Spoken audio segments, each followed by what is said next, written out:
Butler হচ্ছে তাদের ক্রিকেটের অধিনায়ক, সে বলতেছে যে মঈন আলী আর আদেল রাশিদ তোমরা মুসলিম, তোমরা সরে যাও, তোমরা এই আনন্দে থাইকো না।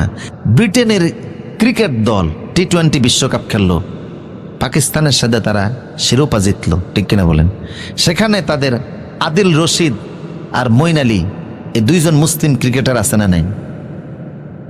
বিশ্বকাপে যখন তারা জিতছে, জিতার পরে তাদের শ্যাম্পেইন হয়, অ্যালকোহল জাতীয় একটা জিনিস আছে, ওরা ছিটিয়ে আনন্দ করে। কথা বুঝতেছেন কিনা? এটার ভিতরে মদ আছে, অ্যালকোহল আছে, এটা ছিটিয়ে ওরা আনন্দ করে। বাটলার হচ্ছে তাদের ক্রিকেটের অধিনায়ক, সে বলতেছে যে মঈন আলী আর আদেল রাশিদ তোমরা মুসলিম, তোমরা সরে যাও, তোমরা এই আনন্দে থাইকো না।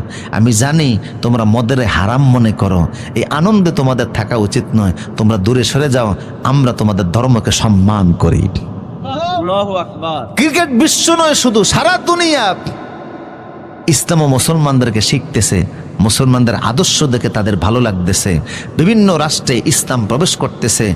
আগামী দিন অবশ্যই ইসলামের দিন হবে। সেদিনটা কেমন হবে? যেদিন বিশ্বে কোরআন উড়বে। সুবহানাল্লাহ।